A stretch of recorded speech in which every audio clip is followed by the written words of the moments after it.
안녕하십니까. 김수민 회계사입니다. 오늘은 취득세 5분 특강 8번째 시간을 시작하도록 하겠습니다. 앞서 살펴드린 것과 같이 과세표준의 두 번째 시간이고요. 우선 혹시나 잊으셨을까봐 일단 과세표준의 원칙은 일단 취득자가 신고한 취득 당시의 가액을 그대로 하되 가액을 신고하지 않거나 신고한 취득가액이 시가표준액보다 작은 경우에는 시가표준액을 하도록 하고 있습니다. 그런데 오늘 살펴볼 것은 이런 시가표준액을 별도로 적용하지 않아도 되는 취득, 즉 납세자가 신고한 금액을 그대로 인정하는 취득을 살펴보도록 하겠습니다. 네, 이렇게 보시면 취득자가 취득한 가액을 그대로 인정하는 경우는 5가지가 있습니다. 보시면 제가 하나씩 설명드리겠지만 그 취지는 뭐냐면 이런 취득 가격은 객관적인 자료 등에 따라 그 취득 가격이 입증되기 때문에 굳이 시가표준액을 적용하지 않아도 취득자가 신고한 그 가격을 내가 과세관청이 그대로 믿을 수 있다. 그런 측면에서 이런 것들은 시가표준액을 고려하지 않고 그냥 납세자가 신고한 것을 그대로 인정하는 제도를 두고 있습니다. 하나씩 보겠습니다. 첫 번째는 국가, 지방자치단체 또는 지방자치단체의 조합으로부터의 취득입니다. 이러한 취득은 사실상 국가로부터 등의 취득이기 때문에 당연히 그 취득 가격이 인정이 됩니다. 거짓말을 하기 힘든 취득이니까요. 두 번째는 외국으로부터의 수입에 의한 취득입니다. 수입을 하려면 또 하나의 관할 기관인 관세청을 통과해야 되고 이때 취득 가격이 어느 정도 검증이 됩니다. 그렇기 때문에 굳이 이 시가표준액을 적용하지 않고 그냥 그 수입에 의한 취득은 그대로 가격을 인정한다라는 취지로 적용하고 있습니다. 세 번째가 가장 많이 다루실 내용인데요. 이 판결문 또는 법인 장부 등에 따라 취득 가격이 입증되는 취득을 말합니다.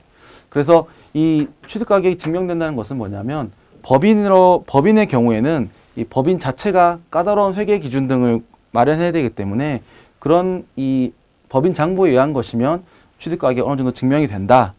그리고 판결문도 이런 취득 가액 또는 매도 가액과 관련이 있는 판결물이라면 그 가액 역시 법원에서 판단을 별도로 한 것이기 때문에 이런 가액들은 그대로 인정하고 있습니다.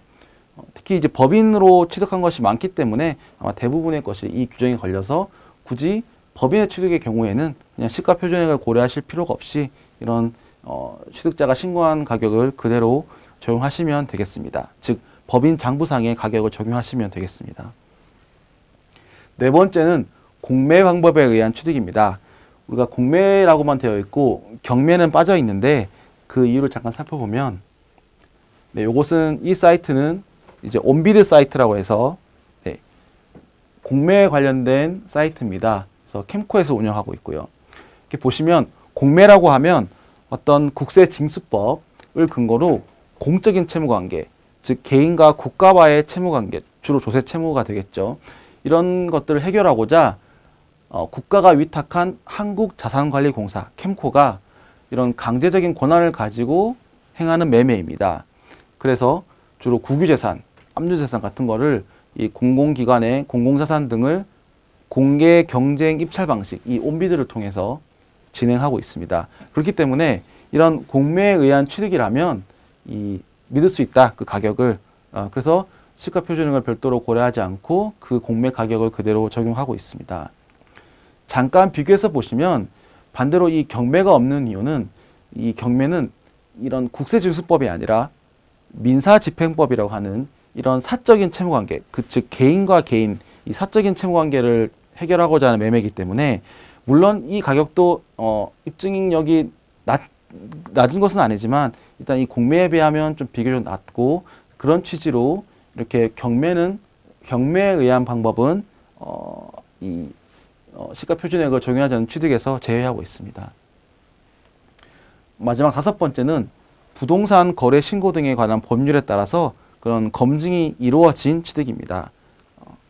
잠깐 법을 보시면 부동산 거래 등에 관한 법률 보시면 이 부동산 거래는 거래 당사자가 계약을 체결한 이후에 이런 내용들을 포함해서 신고를 해야 되고요.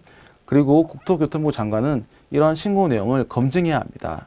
우리가 일반적으로 거래하는 대부분의 부동산은 이 거래 신고 등에 관한 법률에 따라서 이 검증과 신고가 이루어지고 있기 때문에 이런 것들은 따로 시가표준액을 적용하지 않고 당신의 취득가액을 그대로 인정해 주겠다. 그런 취지로 적용하고 있습니다. 그런데 그렇다면 그 예외 결국은 또 시가표준액을 적용하는 경우도 있습니다. 이게 뭐냐면 우선 첫 번째 이 증여나 기부 등 무상취득입니다. 우리가 앞서 말씀드린 그런 취득 가격들은 다 국가나 어떤 관련 기관들을 통해서 입증이 되기 때문에 우리가 이런 시가표준액을 굳이 적용하지 않아도 됐었는데요.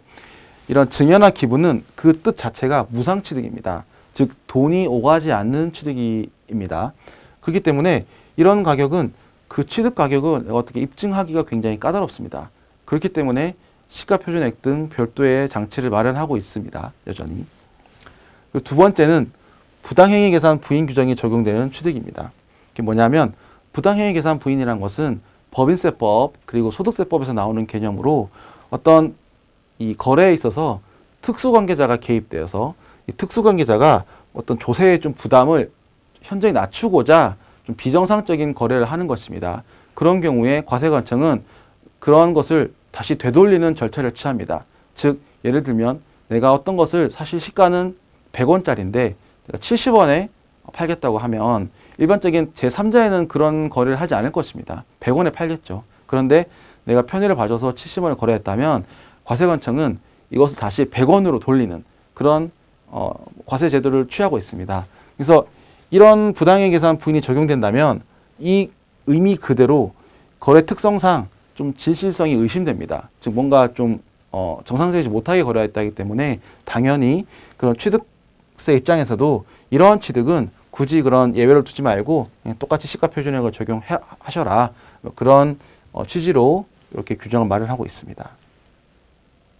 그래서 오늘은 이번 시간에는 이렇게 시가표준액을 적용하지 않아도 되는 좀 객관적인 입증이 되는 취득에 대해서 살펴봤고요. 다음 시간에는 이제 마지막으로 취득세 과세표준 마지막 시간 취득세 어떻게 실제로 그러면 계산하는지에 대해서 살펴보도록 하겠습니다. 시청해 주셔서 감사합니다.